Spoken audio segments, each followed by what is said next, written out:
और आज हम लोग बात करने वाले हैं मेंडल के नियम के बारे में। ठीक है, किसके नियम के? मेंडल चाचा ने जो हमको नियम दे करके चले गए हैं, हम उसके बारे में जानने का प्रयास करेंगे। ठीक है, और मैं आपसे एक वादा करता हूं, एक गारंटी लेता हूं कि मैं जितना पढ़ाऊंगा उतना सब कुछ आपको याद होता चला जाएगा। फिर दोबारा से और कोई वीडियो देखने की जरूरत नहीं है, दोबारा से और कुछ भी अदर एक्टिविटीज करने की कोई भी जरूरत नहीं है, क्योंकि जो मैं पढ़ाने वाला हूं वो सब कुछ आपको याद होने वाला है। तो चलिए शुरू करते हैं आज का इस वीडियो शानदार तरीके से। हम देखते हैं आनुवांशिकी क्या होती है। आनुवांशिकी क्लियर है? आनुवांशिकी, जिसको इंग्लिश में हम लोग बोलते हैं जेनेटिक्स। जेनेटिक्स क्या है? Genetics is a branch of biology. आनुवांशिकी जीव विज्ञान की एक शाखा है। क्या है? तो आनुवांशिकी क्या है? तो जीव विज्ञान की एक शाखा है। याद रखना, जीव विज्ञान की शाखा है, और ऐसे नहीं किसी दूसरे का बोल दो। Genetics is a branch of biology. Genetics is a branch of biology. Genetics जो होता है उसके अंदर काम क्या होता है, इस चीज को समझना बहुत ज्यादा इंपॉर्टेंट है। जेनेटिक्स के अंदर जीवों में जो जीन पाया जाता है, पिछली क्लास में हम लोगों ने जीन के बारे में डिस्कस किया था ना। सभी जीवों में अलग अलग प्रकार का जीन पाया जाता है।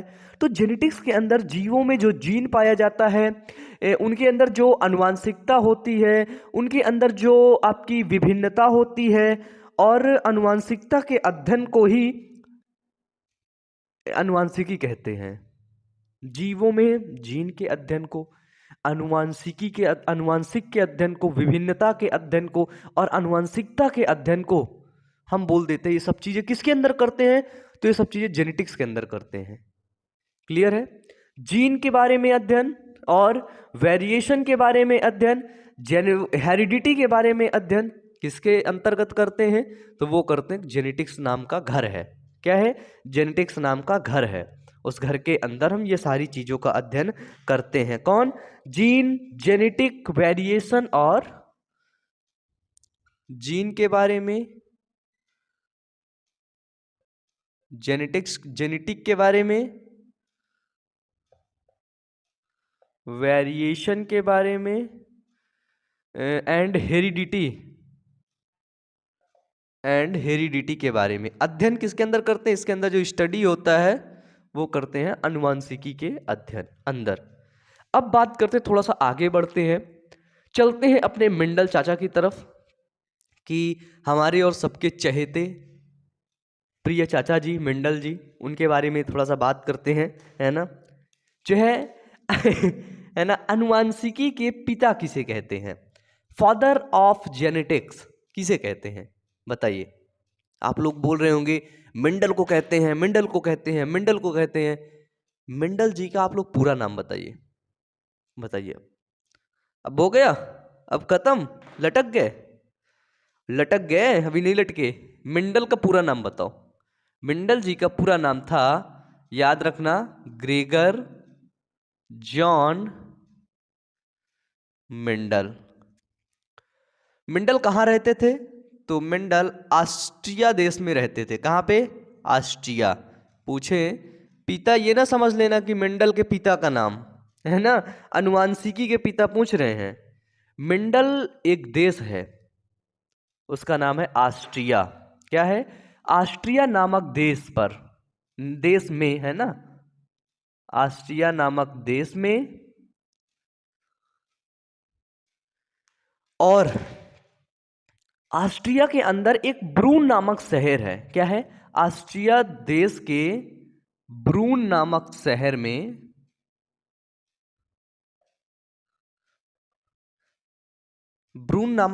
में वो चर्च में पादरी हुआ करते थे। चर्च क्या होता है जानते हैं? जहाँ पे क्रिश्चियन लोग जाते हैं, जहाँ पे फादर होते हैं, जहाँ पे और ढेर सारी एक्टिविटीज होते हैं। आप लोग जानते हो कि जब क्रिसमस डे होता है तो आपके आसपास जो भी चर्च होता है, आप लोग बड़े शौक से वहाँ पे घूमने जाते हैं, फ़ोटो खिंचवाने जाते हैं। आप लोग अपने उसको घुमाने के लिए भी ले जाते होंगे, है ना? जाते हैं कि नहीं? तो क्या होता है कि ब्रून नामक शहर में ये जो चर्च होते हैं ना, चर्च, अब देखे होंगे चर्च के अंदर बहुत ढेर सारे पेड़ पौधे रहते हैं। जब पेड़ पौधे रहते हैं तो उनकी कोई रक्षा करेगा, उनकी कोई रखवाली करेगा। तो चर्च के अंदर जो चर्च के फादर रहते हैं वो पादरी को हायर करते हैं। किसको? पादरी को, जो उन पौधों का रख रखाव करता है, रक्षा करता है, वो पादरी होता है। उस पादरी को हायर करते हैं। तो जो मिंडल जी थे, ग्रेगर जॉन मिंडल, ये चाचा यहीं पर पादरी थे, है ना?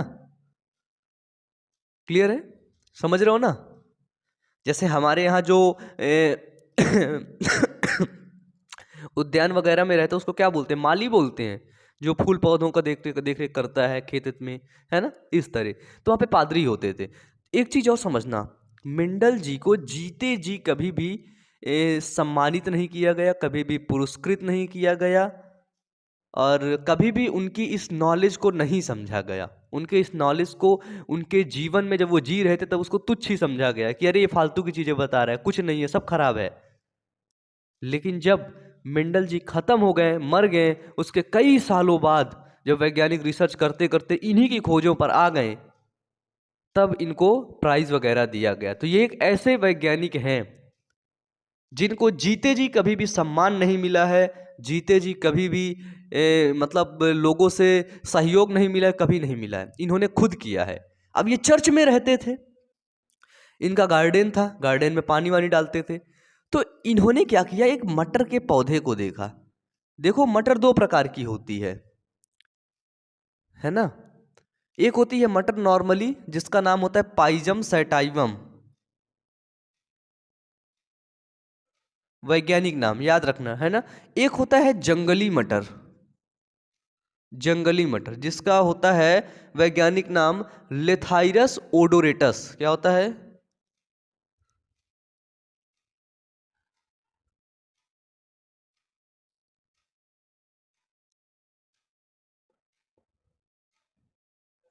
लेथाइरस ओडोरेटस।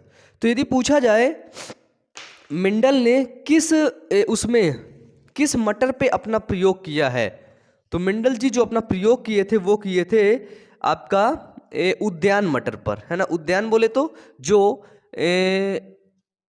मतलब उद्यान में रहती, क्या बोलते हैं उद्यान को हिंदी में बताओ? वो सॉरी, हिंदी में नहीं, इंग्लिश से कुछ बोलो। उद्यान को मतलब जो आपकी क्यारी वगैरह में लगी होती है ना, जिसको खाते वाते नॉर्मली।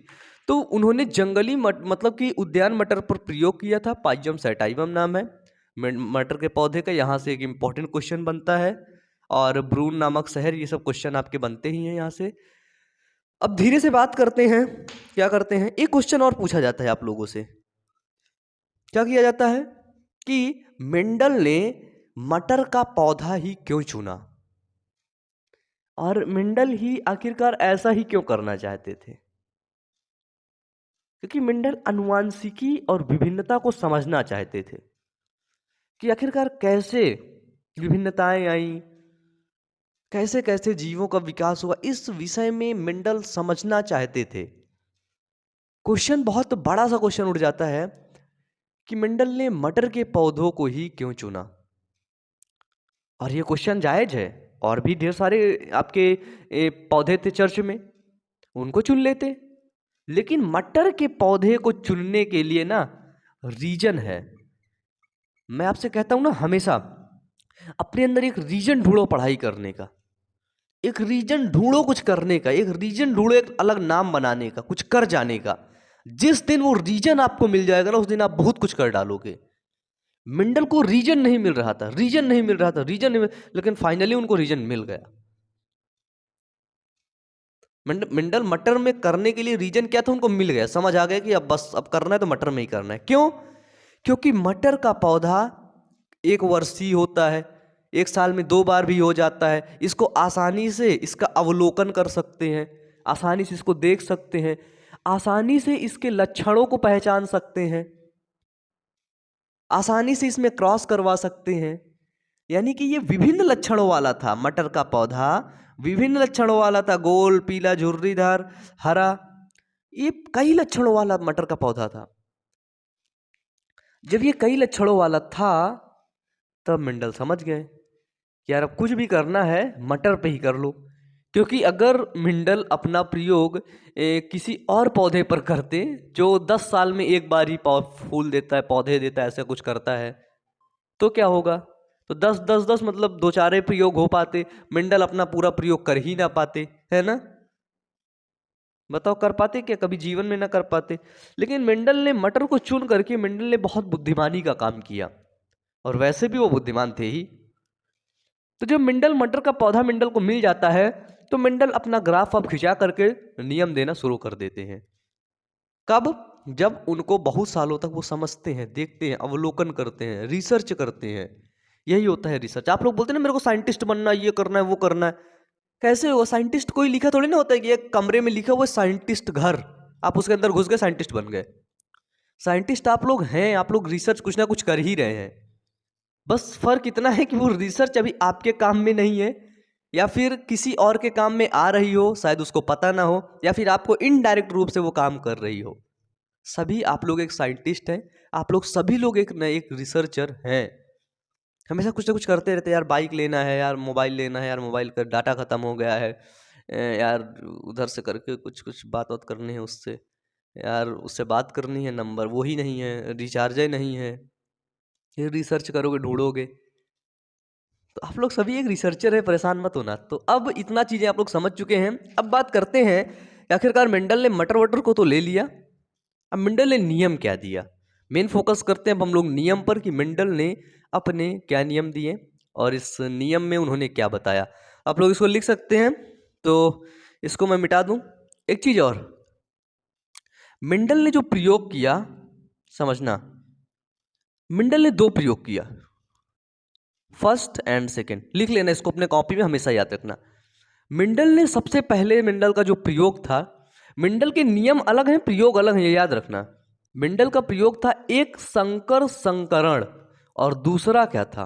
दूसरा था द्विसंकर संकरण। एक संकर संकरण प्रयोग, इसमें एक जोड़ी लक्षणों को ही आपस में क्रॉस करवाया गया। लेकिन सेकंड क्या है? द्विसंकर संकरण प्रयोग। इसमें दो जोड़ी लक्षणों को लेकर के, दो जोड़ी लक्षणों को उसके विपरीत लक्षणों के बीच क्रॉस करवा दिया गया। तो जो एक संकर संकरण प्रयोग है, याद रखना क्या है, जो एक संकर संकरण प्रयोग है, इसके अंदर मेंडल के दो नियम आते हैं, फर्स्ट एंड सेकेंड, और इसके अंदर मेंडल का तीसरा नियम आता है। पहला नियम कौन सा है? पहला नियम है लॉ ऑफ डोमिनेंस। सेकेंड क्या है? Law of segregation, सेरीगेशन।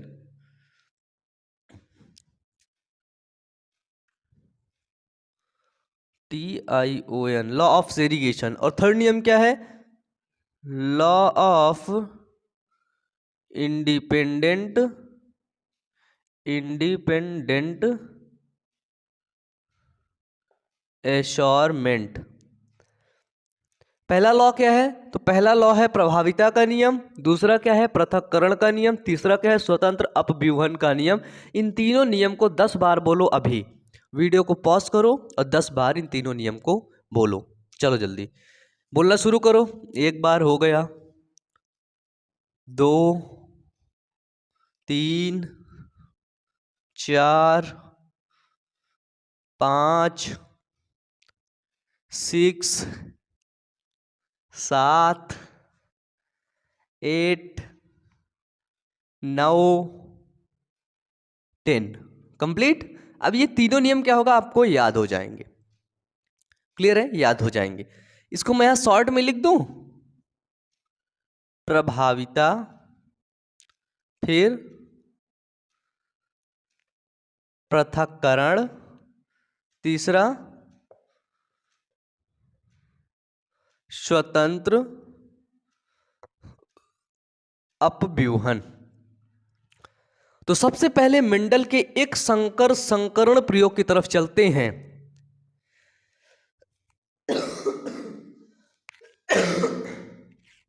सॉरी, खांसी बहुत आने लगी मेरे को। सबसे पहले मेंडल के किस नियम की तरफ चलते हैं? मोनोहाइब्रिड क्रॉस की तरफ, एक संकर संकरण प्रयोग की तरफ चलते हैं। तो जब हम लोग मोनोहाइब्रिड क्रॉस की तरफ चलते हैं तो मेंडल ने उसमें क्या किया था? तो इसी नियम में मेंडल ने लिया था एक जोड़ा विपरीत लक्षणों वाले पौधों को लिया। क्या जो लिया? एक जोड़ा विपरीत लक्षणों वाले पौधे के बीच आपस में क्रॉस करवाया। एक जोड़ा है, याद रखना, दो जोड़ा नहीं है। एक जोड़ा विपरीत लक्षणों वाले पौधे के बीच संकरण कराया। क्लियर है? एक जोड़ा विपरीत लक्षण वाले पौधे। हमको पता है कि जो जीन होते हैं वो जोड़े में होते हैं। क्या होते हैं? जीन हमेशा जोड़े में होते हैं। मेंडल ने इनको फैक्टर बोला था, इनको कारक बोला था, जो आनुवंशिक लक्षणों को ले जाते हैं। तो एक जोड़ा विपरीत लक्षणों वाले पौधे, तो हम लोग लेते हैं, मेंडल ने लिया एक लंबा पौधा लिया। लंबे पौधे का जो इंडिकेट करता है, इसके जो युग्मक होते हैं वो होते हैं कैपिटल टी और कैपिटल टी। क्या होते हैं? कैपिटल टी और कैपिटल टी, क्योंकि ये युग्मक है, ये जीन है, जीन जोड़े में होते हैं। अब इसी को जोड़ा विपरीत लक्षण है इसका। यदि ये मेल है और ये फीमेल है, तो इसका विपरीत लक्षण क्या होगा? अगर कोई लंबा है तो लंबा का विपरीत क्या होगा? बताइए, उल्टा क्या होगा? लंबा का विपरीत क्या होगा? बौना होगा। बोलिए, शॉर्ट होगा, टॉल और शॉर्ट, है ना? तो जब अगर देखो इधर लंबा का कैपिटल टी ले लिए, इसका जो विपरीत लक्षण बौना है, इसी का स्मॉल लेटर लिखा जाता है। जैसे कैपिटल टी है तो बौने के लिए क्या यूज करेंगे? बताइए, स्मॉल टी। क्लियर है? जहां तक समझ में आया? तो मेंडल ने इनको लिया। अब क्या किया? अब इनको युग्मकों में बांटा, एक कैपिटल टी यहां पर दिया, कैपिटल टी यहां पर दिया। फिर ये भी दो युग्मक थे, अलग अलग हुए, कैपिटल टी यहां पर, कैपिटल टी यहां पर। क्योंकि हमें पता है कि लक्षण हमारे माँ और बाप दोनों से हमको मिलते हैं, मेल और फीमेल दोनों से मिलते हैं। तो आधे लक्षण इससे मिलेंगे, आधे लक्षण इससे मिलेंगे, तभी तो पौधा बनेगा। अब क्रॉस करवाते हैं। चलिए क्रॉस करवाइए। ये क्या बना? ये युग्मक बन गए। अब इसका क्रॉस करवाइए। कैपिटल टी इसका, स्मॉल टी इसका, आपस में मिलेगा, क्या बनेगा? Capital T small T.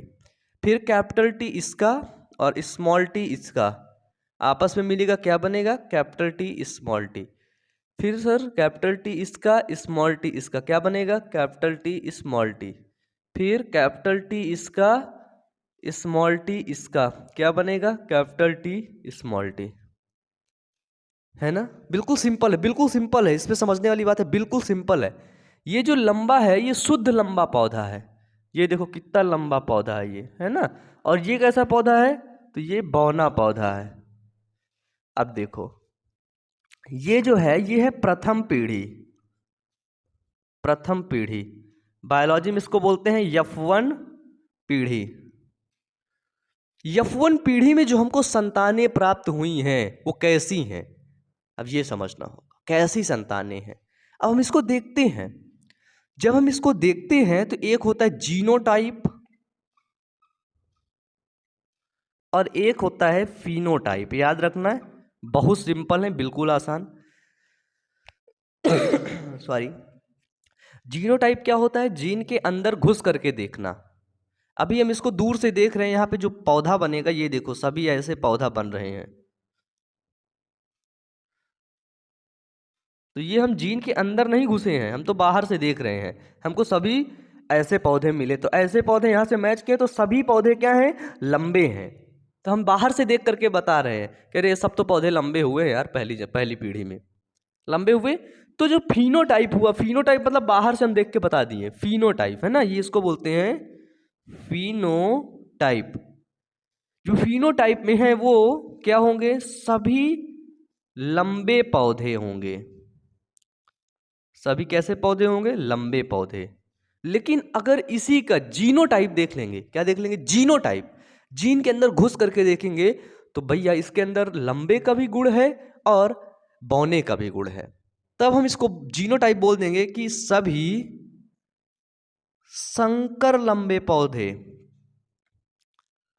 सभी हाइब्रिड हैं, संकर हैं ये। ठीक है, देखो अब हमने बोला यहां पर दो लक्षण दिखाई दे रहे हैं। एक लक्षण जिसका प्रभाव है, जो लंबा दिख रहा है, लेकिन लंबे के साथ साथ उसका एक अप्रभावी लक्षण भी है, जिसका कोई प्रभाव नहीं, चुपचाप लेटा है। लेकिन जो जो व्यक्ति बहुत सोता रहता है, लेटा रहता है, शांत रहता है, वो बहुत खतरनाक होता है। कहीं ना कहीं वो अपना रिजल्ट दिखा देता है। जैसे कुछ सांप होते हैं तुरंत डस लेते हैं, मार लेते हैं, लेकिन कुछ होते हैं तुम्हारे साथ रहेंगे, खाना वाना भी खाएंगे, चाय वाय भी पियेंगे, दूध पियेंगे, सब कुछ खाना पीना खावा के फिर तुमको डसेंगे, अपनी लाइफ को एंजॉय करके तुम्हें डसेंगे। तो यहां पर दो लक्षण देखने को मिले। पहला लक्षण देखने को मिला प्रभावी लक्षण, और दूसरा लक्षण देखने को मिला अप्रभावी लक्षण। इनको समझना बहुत जरूरी है। अब ये जो आप समझ चुके हैं, ये है मेंडल का प्रथम नियम। क्या है? मेंडल का प्रथम नियम है। हेडिंग डाल करके लिख लो कि जब मेंडल ने दो विपरीत लक्षणों वाले पौधे के बीच संकरण कराया तो F1 पीढ़ी में सभी लंबे पौधे, सभी संकर लंबे पौधे प्राप्त हुए। F1 पीढ़ी में हमें दो लक्षण देखने को मिले, एक लक्षण प्रभावी और दूसरा अप्रभावी। प्रभावी लक्षण क्या होता है? प्रभावी लक्षण हम ऐसे लक्षणों को कहते हैं जो अपना प्रभाव दिखाते हैं। क्या दिखाते हैं? जो अपना प्रभाव दिखाते हैं वो होते हैं अप्रभावी लक्षण। जो अपना प्रभाव नहीं दिखाते, चुपचाप बैठे रहते, वो होते हैं अप्रभावी लक्षण। जैसे स्कूल में कुछ बच्चे अपना प्रभाव दिखाते हैं, है ना, लड़ाई करेंगे, ये करेंगे, वो, ताकि वो हीरो बन जाएं। उसमें से कोई एक ही हीरो रहता है, कोई एक रहेगा जो बहुत लोगों को मारेगा, प्रिंसिपल की भी नहीं सुनता है, सबको मारेगा, टीचर को भी इधर बोलता रहता है, वो प्रभावी हो गया। लेकिन उसी तरह करने वाले कुछ और भी बच्चे होते हैं स्कूल के अंदर, लेकिन वो इतना हाईलाइट नहीं होते हैं। वो कभी प्रिंसिपल को देखे छुप के मार दिए, छुप के कुछ उनको बोल दिए, छुप छुप के करते रहते हैं, वो होते हैं अप्रभावी। तो इसी तरह मेंडल ने दो चीजें बताई, एक प्रभावी लक्षण और दूसरा अप्रभावी लक्षण। तो ये था आपका मेंडल का प्रथम नियम, एक संकर संकरण में, मोनोहाइब्रिड क्रॉस में। अब देखो क्या होता है, इसको लिखना कैसे है। हाँ देखो, लिखना यहाँ पर, हाँ, प्रभावी लक्षण कौन सा है बताओ? कैपिटल टी स्मॉल टी में प्रभावी लक्षण कौन सा है? तो प्रभावी लक्षण है कैपिटल टी और अप्रभावी लक्षण है स्मॉल टी। क्या है? अप्रभावी लक्षण कौन सा है? Small T. अब इसमें यदि लिखना चाहो तो इसमें लिख सकते हो कि जब मेंडल ने विपरीत लक्षणों वाले पौधों को क्रॉस कराया तो F1 पीढ़ी में केवल प्रभावी लक्षण ही देखने को मिले, इसी को ही प्रभाविता का नियम कहते हैं। लिखिए कि अप्रभावी लक्षण होते हुए भी देखने को नहीं मिले F1 पीढ़ी में, और प्रभावी लक्षण ने ही अपना प्रभाव प्रकट किया, यही होता है F1 पीढ़ी। इसका उदाहरण आप लिख सकते हैं कि जब, उदाहरण, ये तो डिफिनीशन थी प्रथम नियम की, है ना, प्रभाविता का नियम मतलब प्रभाव दिखा रहा है, अपना नाम से ही समझो, प्रभाविता मतलब प्रभाव दिखा रहा है, प्रभाविता मतलब प्रभाव दिखा रहा है ना।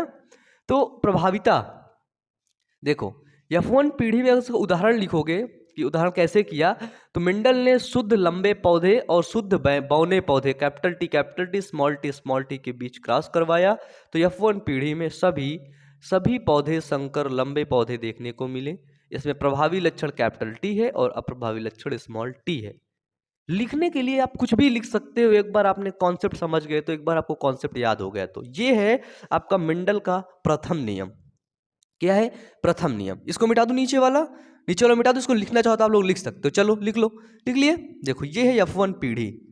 अब देखो मेंडल ने क्या किया, मटर को मेंडल ने इसलिए चुना था क्योंकि मटर के अंदर क्या होता है, मटर के अंदर पर परागण भी हो जाता है और स्वपरागण भी हो जाता है है ना, क्रॉस पॉलिनेशन भी हो जाता है और सेल्फ पॉलिनेशन भी हो जाता है। बहुत आसान हो गया तो। और मेंडल ने क्या किया, एक संकर संकरण प्रयोग ही चल रहा है, ये मोनोहाइब्रिड क्रॉस चल रहा है, डाई हाइब्रिड नहीं। डाई हाइब्रिड में सिर्फ ये नियम आता है, स्वतंत्र विभवन का नियम, मेंडल ने क्या किया, F1 पीढ़ी से प्राप्त संतति, अब ये दूसरा नियम हेडिंग डाल लो, एक संकरण संकरण प्रयोग में दो नियम आते हैं, प्रभावित और पृथक्करण का। दूसरा नियम हेडिंग डालो, पृथक्करण का नियम। मेंडल ने F1 पीढ़ी से प्राप्त संतति को क्या किया, आपस में स्वपरागण करा लिया, इन दोनों का या इन दोनों का, इनमें से किसी का भी आपस में क्या करवाया, आपस में इनका स्वपरागण करा दिया, सेल्फ पॉलिनेशन। तो करो इसको, शंकर लंबा पौधा, शंकर लंबा पौधा, ये हुआ कैपिटल टी स्मॉल टी, फिर कैपिटल टी स्मॉल टी। ये आरेख अभी आप कॉपी में बनाओगे तो बनेगा, खुद से बनाना पड़ेगा। इस कैपिटल टी से इस कैपिटल टी को जोड़ो, क्या होगा, कैपिटल टी कैपिटल टी। इस कैपिटल टी से इसको जोड़ो, क्या होगा, इधर का कैपिटल टी इधर का स्मॉल टी, ठीक है। फिर देखो क्या होगा, इधर कैपिटल टी स्मॉल टी, फिर आ गया कैपिटल टी स्मॉल टी, फिर इसको जोड़ो, क्या आया, स्मॉल टी और स्मॉल टी। अब यहां पर मैं आपको बोलूं कि ये है कौन सी पीढ़ी, ये है F2 पीढ़ी। इसमें आप लोग जीनोटाइप और फिनोटाइप निकालो। मैं आपसे बोल रहा हूं कि इसमें आप लोग जीनोटाइप और फिनोटाइप आप लोग इसमें निकालिए, क्या होगा जीनोटाइप और फिनोटाइप, बताइए निकाल के सॉरी खांसी आ रही मुझे। जीनोटाइप और फिनोटाइप निकालिए। फिनोटाइप मतलब बाहर से हम देख करके बता रहे हैं, बाहर से देखा ये पौधा कैसा दिखा, ये पौधा में लंबा दिखा, ये पौधा कैसा दिखा, कैपिटल टी स्मॉल टी है, एक प्रभावी लक्षण एक अप्रभावी, ये भी हमें लंबा दिखा, है ना, ये भी हमें लंबा दिखा। फिर ये पौधा को हमने देखा कैपिटल टी स्मॉल टी, क्या दिखा, तो ये भी हमें लंबा दिखा। ये वाले पौधे को देखो स्मॉल टी है, इसमें तो स्मॉल टी है ही नहीं, फिर कहाँ स्मॉल टी यहाँ था, F1 पीढ़ी में था, F1 पीढ़ी की संतति थी वहां था। तो ये कैसा पौधा है, तो ये बौना पौधा दिखा। फिनोटाइप क्या दिखा, 1 2 3, यानी कि 3 पौधे लंबे हैं। हमने लंबे देखा, शंकर अभी नहीं देखा। 3 पौधे लंबे हैं लेकिन एक पौधा बौना है, 3:1 का अनुपात देखने को मिला। लेकिन अगर इसी का हम जीनोटाइप देखेंगे तो क्या देखने को मिलेगा, एक हमको देखने को मिला शुद्ध लंबा देखने को मिला, फिर 2 हमको देखने को मिले संकर लंबे देखने को मिले, और एक हमको देखने को मिला बौना पौधा। तो ये हमको देखने को मिल गया एक बौना पौधा। ये है मेंडल का दूसरा नियम। क्या है, मेंडल का दूसरा नियम। देखिए तो यहां पे क्या देखने को मिला हमको कि लक्षण हमको पृथक हो गए, है ना। कराया तो हमने इन्हीं पौधों का था। ये पौधे कौन से थे, तो ये पौधे थे संकर लंबे पौधे थे। संकर लंबे पौधे के बीच क्रॉस करवाया, लेकिन लक्षण हमको कैसे मिल गए, पृथक होकर के मिल गए, अलग अलग लक्षण मिले, है ना। पहला कौन सा था, शुद्ध लंबा, संकर लंबे, शुद्ध बौना, इधर लंबे पौधे बौना पौधा। तो जो लक्षण पृथक हो जाते हैं F2 पीढ़ी के अंदर, इसी को बोल देते पृथक्करण का नियम। बताओ कितना सिंपल है, बताओ जरा, पृथक्करण का नियम सिंपल है कि नहीं। इसका वो कर क्या लिख दोगे, डिफिनीशन लिख दोगे कि जब F1 पीढ़ी से प्राप्त संतति को आपस में स्वपरागण कराया जाता है तो F2 पीढ़ी में 3:1 के अनुपात में लक्षण देखने को मिलते हैं। इसे ही युग्मक की शुद्धता का नियम भी कहते हैं, इसे ही युग्मकों की शुद्धता का नियम कहते हैं। हो गया भैया, लॉ ऑफ सेरीगेशन। बताइए, है कुछ कठिन इसमें, है कुछ कठिन दोनों नियम में, प्रभाविता और सेरीगेशन का नियम है कोई कठिन, बताइए नीचे कमेंट बॉक्स में कमेंट करके। आप लोग बताएंगे, नहीं बताएंगे, नहीं बताएंगे सच में बहुत पीटेंगे आपको, या भाई बताना पड़ेगा यार, नीचे कमेंट बॉक्स में, है ना, बता दो।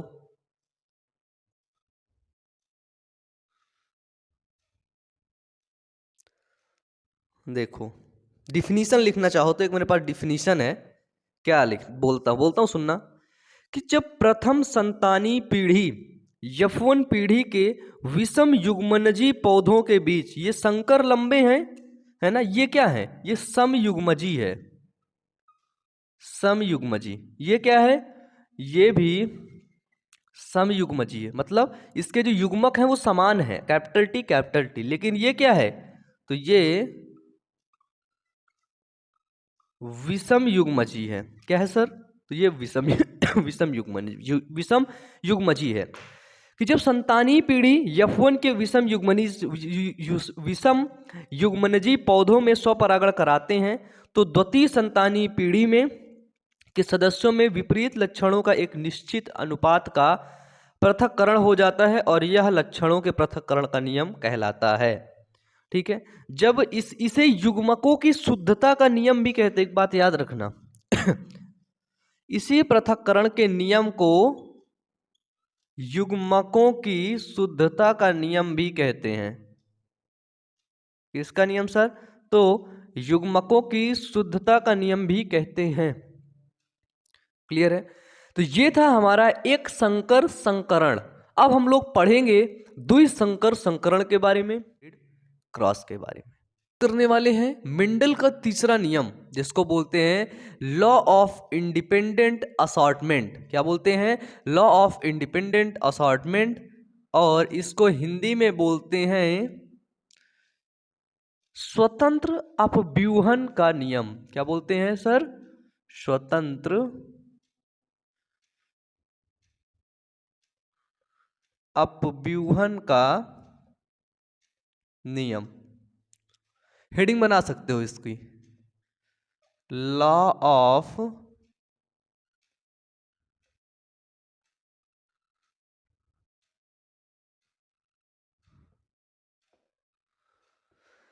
तो देखो देखते हैं कि जो मेंडल भैया थे वो क्या किए इस नियम में।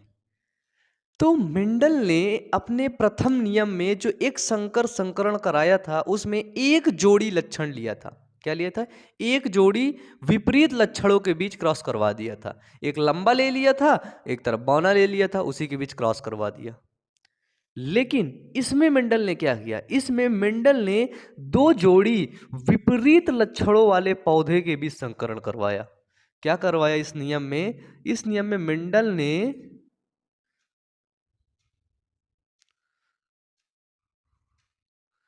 दो जोड़ी विपरीत लक्षणों के बीच संकरण कराया।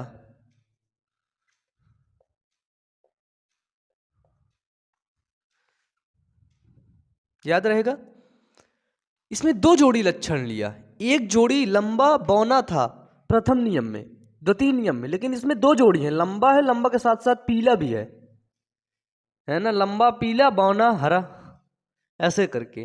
तो ये जो नियम है ये मेंडल के द्विसंकर संकरण प्रयोग पर आधारित है। कौन सा, द्विसंकर संकरण प्रयोग पर आधारित है। कौन सा नियम, मेंडल का तृतीय नियम, स्वतंत्र अपव्यूहन का नियम। यानी कि ये जो नियम है ये डाई हाइब्रिड क्रॉस पर आधारित है। और जो मेंडल का जो प्रथम नियम है लॉ ऑफ डोमिनेंट और लॉ ऑफ सेरीगेशन, ये दोनों नियम मेंडल के एक संकर संकरण प्रयोग पर आधारित है, मोनो हाइब्रिड क्रॉस पर आधारित है। ये याद रखना बहुत इंपॉर्टेंट है भैया, फिर पता लगा एग्जाम में भूल जाओ, खत्म, फिर रोते रह जाओ भैया कुछ याद नहीं रहता, याद नहीं। अबे पगले, याद करोगे तब ना याद रहेगा, याद ही नहीं करोगे तो कहां से याद रहेगा, बताओ मेरे को। अब देखो क्या होता है, मैंने बोला मेंडल ने ये लिया दो जोड़ी विपरीत लक्षण वाले लिए, तो देखते कौन कौन से लिया। मेंडल ने दो जोड़ी विपरीत लक्षण वाले पौधे लिए। पहला लिया गोल पीला बीजपत्र वाला पौधा, फर्स्ट गोल, गोल को कैपिटल आर से प्रदर्शित करते हैं, राउंड, गोल और पीला, पीला को कैपिटल वाई से, येलो, गोल और पीला बीजपत्र वाला पौधा। अब सेकंड लक्षण कौन सा लिया, गोल का उल्टा, गोल है फिर एक झुर्रीदार है, तो ये एक दूसरा कौन सा लिया, झुर्रीदार। झुर्रीदार को इसका इस पे वो कर देंगे, स्मॉल आर कर देंगे, झुर्रीदार, और इसमें पीला था तो इसमें हरा ले लिया, झुर्रीदार और हरा स्मॉल वाई, बीज पत्र वाला पौधा। समझना बिल्कुल सिंपल है ये। इन दोनों को मेंडल ने लिया और इन्हीं के बीच आपस में क्रॉस करवाया। क्या करवाया?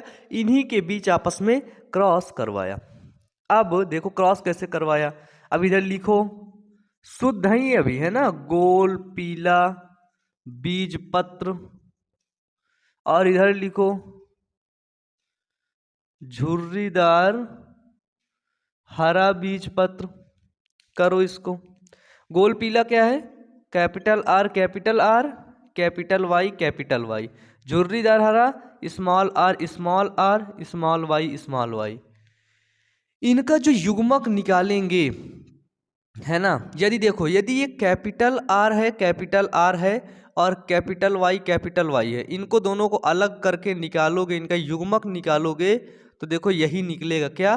Capital R capital Y capital R capital Y capital R capital Y फिर कैपिटल आर कैपिटल वाई। तो इधर से जो इनका युग्मक मिला वो मिला कैपिटल आर कैपिटल वाई, और इधर से जो युग्मक मिला एक स्मॉल आर एक स्मॉल वाई। ये युग्मक हमको मिल गए। हमने बोला ये मेल है और ये फीमेल है। ये युग्मक हमको मिले। जब ये युग्मक हमको मिलते हैं तब ये आपस में मिलते हैं तो क्या बना लेते हैं? इनको आपस में जोड़ो। कैपिटल आर स्मॉल आर के साथ जुड़ेगा और कैपिटल वाई स्मॉल वाई के साथ जुड़ेगा।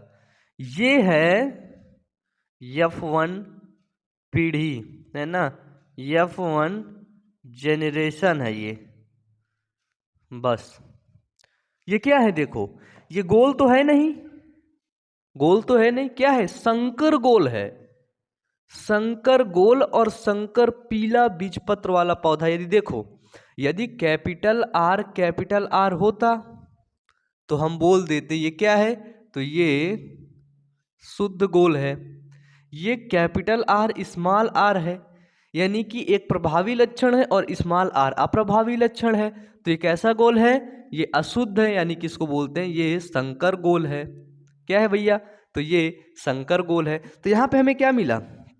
यहाँ पे जो हमें मिला वो मिला शंकर गोल पीले बीजपत्र वाले पौधे। बताओ भैया, इतना याद आया, इतना समझ में आया या नहीं? F1 पीढ़ी में हमें क्या देखने को मिला? ये देखने को मिला। बस यही इंपॉर्टेंट है। अब यही इंपॉर्टेंट है मेंडल के नियम में। अब इसी का आपस में स्वपरागण करा दिया जाता है। क्या करा दिया जाता है? आपस में स्वपरागण करा दिया जाता है। बताइए, चलिए बताइए, नीचे कमेंट बॉक्स में कमेंट करके जल्दी से बताइए समझ में आया कि नहीं। मेंडल का प्रथम और द्वितीय नियम से भी आसान है मेंडल का तृतीय नियम। लोग फालतू में बोलते रहते हैं कि थोड़ा सा कठिन है कठिन है। क्या कठिन है बताओ? इतना सिंपल तो मैंने कभी देखा ही नहीं। सच में नहीं देखा भैया, सच में नहीं देखा, गारंटी के साथ कहता हूँ, पूरा दिमाग में घुस जाएगा। इतना याद करो, इतना अपने कॉपी में लिख लो, इसका स्वपरागण कराना है, बस खत्म है। अब ये खत्म है भाई, खत्म है, कुछ नहीं बचा। अब सच में कह रहा हूं, इसका स्वपरागण कराना है। मिटा दूं इसको मैं? बताओ मिटा दूं? चलो इसको लिखना चाहो तो लिख लो अपने कॉपी में, लिखना चाहो नहीं लिखो इसको अपने कॉपी में, फिर यहीं से मैं शुरू कर दूंगा स्वपरागण से। देखना अभी बिल्कुल सिंपल है भाई, इससे सिंपल मुझे नहीं लगता कुछ होगा। इसे भी मिटा देता हूं। हमको क्या मिला था? हमको मिला था capital R capital Y small Y. हमको बोला गया इनके बीच आपस में स्वपरागण कराना है, तो हमने एक और ले लिया कैपिटल आर कैपिटल वाई। अब इनके बीच में स्वपरागण कराना है तो सबसे पहले इनको अलग करना पड़ेगा। इन बड़कऊ को अलग करो। इन दोनों के बीच में कराना है ना, इन दोनों के बीच में। तो इधर लिखो कैपिटल आर स्मॉल आर, फिर इधर लिखो कैपिटल वाई स्मॉल वाई, फिर इन दोनों के बीच में कराना है। फिर यहाँ पे लिखो कैपिटल आर स्मॉल आर फिर capital Y small Y. Clear है? ऐसे ही लिखना है भैया, कुछ छोड़ना नहीं है। युग्मकों को अलग करो, कैपिटल आर स्मॉल आर फिर कैपिटल वाई स्मॉल वाई, ऐसे लिखना है। इधर करो कैपिटल आर स्मॉल आर फिर कैपिटल वाई स्मॉल वाई। देखो कुछ भी नहीं भूलना है, तुरंत याद आ जाएगा। अब इनको मैच करा दो। क्या आया? कैपिटल आर कैपिटल वाई, फिर क्या आया? कैपिटल आर स्मॉल वाई, फिर capital R small R capital Y, फिर स्मॉल आर स्मॉल वाई। इधर का मैच कराओ। मैं पहले चित्र बनाए दे रहा हूं, चिन्ह। चलो, ये कैपिटल आर किससे जुड़ा? कैपिटल वाई से। ये कैपिटल आर स्मॉल वाई से। ये स्मॉल आर कैपिटल वाई, फिर ये स्मॉल आर स्मॉल वाई। इतने हमको युग्मक मिल गए और ये है हमारी F2 पीढ़ी। F2 पीढ़ी नहीं है, ये स्वपरागण कराया गया। ठीक है, स्वपरागण का अब इनको आपस में परागित कराया जाए, फिर इनको आपस में इनके बीच में क्रॉस कराया जाएगा और फिर लक्षणों को देखा जाएगा। क्या देखा जाएगा? तो इनके बीच में क्रॉस करवाया जाएगा और फिर लक्षणों को देखा जाएगा। अब इनके बीच में भाई क्रॉस करवाना थोड़ा सा कठिन होगा, क्योंकि आरेख खींच के क्रॉस करवाना यार अब तो थोड़ा सा बड़ी बात हो जाएगी। इसलिए इसको किससे करवाया गया? इसको करवाया गया पुनेट के चकर बोर्ड द्वारा। पुनेट के चकर बोर्ड द्वारा अब बनाया गया पुनेट का चकर बोर्ड। चलो नीचे तक दिख रहा है? वो ऑन करिए, कंप्यूटर दिख रहा है नीचे यहाँ तक? यहाँ मेरी तरफ करिए। It's okay. देखिए ये पुनेट का चकर बोर्ड बनाते हैं। अब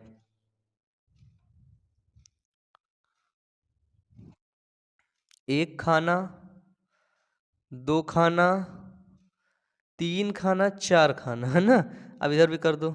एक खाना, दो, तीन और चार। इधर ऐसे किया जाता है। ये देखो इधर युग्मक रखे जाएंगे। बिल्कुल सिंपल है यार, बिल्कुल सिंपल है। देखना ये मेल था हमारा और ये फीमेल था, तो इधर हम मेल को रख देते हैं, इधर फीमेल को रख देते हैं। चलो युग्मकों को रखो, इनको उठा करके यहाँ रखो, इन सभी को चलो रखो। Capital R capital Y, capital R small Y, small R capital Y, small R small Y रख दिए। अब इधर भी रखो ये वाले capital R capital Y, capital R small Y, small R capital Y, small R small Y.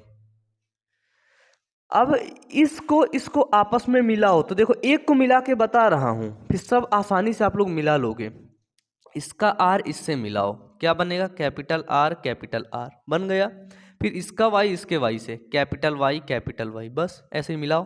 फिर आया क्या? Capital R capital Y small Y, फिर इधर मिलाओ capital R small R capital Y, फिर ये भी कैपिटल वाई है, फिर capital R capital Y small Y, फिर ऐसे ही मिलाते जाओ capital R capital Y small Y, capital R small Y, capital R small R. ये देखो स्मॉल वाई, फिर ये देखो आर है, ये पहले कैपिटल वाला लिखते फिर स्मॉल वाला लिखते, तो कैपिटल आर फिर स्मॉल आर, फिर कैपिटल वाई, फिर देखो capital R capital Y small Y, फिर देखो स्मॉल आर कैपिटल वाई, फिर small R capital Y small Y. अब देखो कैपिटल आर स्मॉल आर, फिर कैपिटल वाई स्मॉल वाई, इससे इसको मिलाओ कैपिटल आर स्मॉल आर, फिर देखो स्मॉल वाई, फिर देखो स्मॉल आर, फिर कैपिटल वाई स्मॉल वाई, फिर देखो स्मॉल आर स्मॉल वाई। ये है भैया पुनेट का चकर बोर्ड। पुनेट के चकर बोर्ड से हमने इसको निकाल दिया। मेंडल के जो तृतीय नियम था, स्वतंत्र अभ्युहन का नियम। अब इसकी काउंटिंग करनी पड़ेगी। क्या करनी पड़ेगी? काउंटिंग। देखो मैं तुमको ट्रिक बताता हूं। यदि कैपिटल आर है तो ये है गोल, है ना? क्या है? गोल। और यदि कैपिटल वाई है तो ये है शुद्ध पीला। यदि कैपिटल आर स्मॉल आर है तो ये है संकर गोल। और यदि कैपिटल वाई स्मॉल वाई है तो ये है संकर पीला। यदि स्मॉल आर है तो ये है झुर्रीदार। यदि स्मॉल वाई है तो ये है हरा। ये चीजें हैं। अब इनको इसमें मिलाना है, कैपिटल आर तो ये क्या है गोल, कैपिटल वाई पीला, गोल और पीला। तो जो क्लास 10th के अंदर है वो है फिनोटाइप। क्या है? फिनोटाइप। तो इसका मिलाओ, इसको क्या है बताओ? ये है गोल पीला। हम फिनोटाइप देख रहे हैं, जीन के अंदर अभी नहीं घुस रहे हैं कि संकर है क्या है, कुछ नहीं। तो ये देखो गोल पीला, फिर इसको मिलाओ, ये गोल है, ये भी पीला है, संकर पीला है ये, है ना, गोल पीला। फिर ये गोल पीला, गोल पीला, गोल पीला, गोल पीला, गोल पीला। फिर देखो ये गोल है, कैपिटल वाई, गोल तो है लेकिन स्मॉल वाई हरा है। क्या है ये है गोल हरा। बताइए, गोल है और हरा है। फिर देखो कैपिटल वाई गोल है, पीला, गोल पीला मिल गया हमको। फिर देखो ये क्या है, ये गोल तो है लेकिन क्या है, हरा है। फिर ये मिल गया गोल हरा। ये देखो क्या है, गोल पीला, हाँ ये देखो गोल पीला मिल गया, गोल पीला। फिर ये भी गोल पीला, अब गोल पीला, हाँ ये देखो गोल पीला। अब ये गोल पीला वाले गिन डालो, 1 2 3 4 5 6 7 8 9। तो गोल पीला बीज पत्र वाले पौधे कितने हैं? 9। अब देखते हैं गोल हरा बीज पत्र वाले कितने हैं पादप। गोल हरा, गोल है हरा है, गोल है हरा है। फिर देखो गोल है स्मॉल वाई हरा है ना, गोल हरा। तो गोल हरा 1 2 3, 3 है गोल हरा वाले बीज पत्र वाले पौधे, 3 गोल। फिर देखो ये क्या है, ये है झुर्रीदार। ये क्या है? पीला। ये क्या है बताइए? झुर्रीदार पीला। फिर झुर्रीदार पीला। फिर देखो स्मॉल और झुर्रीदार है, ये देखो पीला है, संकर पीला है लेकिन झुर्रीदार पीला। हाँ ये देखो, फिर हमको मिला झुर्रीदार पीला, कितने? 3। एक देखो झुर्रीदार पीला, झुर्रीदार पीला, झुर्रीदार पीला। ये लास्ट में क्या है? लास्ट में है झुर्रीदार तो है लेकिन ये हरा है, स्मॉल वाई हरा है ये। तो क्या है, हमको एक मिला झुर्रीदार हरा 1। तो 9:3:3:3:1 क्या मिला इसका मिला फिनोटाइप। फिनोटाइप। तो मेंडल जब दो जोड़ी विपरीत, इसका डिफिनीशन लिख सकते हैं कि मेंडल जब दो जोड़ी विपरीत लक्षणों वाले पौधों के बीच क्रॉस करवाते हैं तो मेंडल को 9:3:3:1 के अनुपात में लक्षण प्रदर्शित मिलते हैं। इसी को मेंडल का तृतीय नियम स्वतंत्र अभ्यूहन के नियम के नाम से जाना जाता है। ये है इसका जीनोटाइप। तो मुझे उम्मीद है यहाँ तक आपको समझ में आया होगा।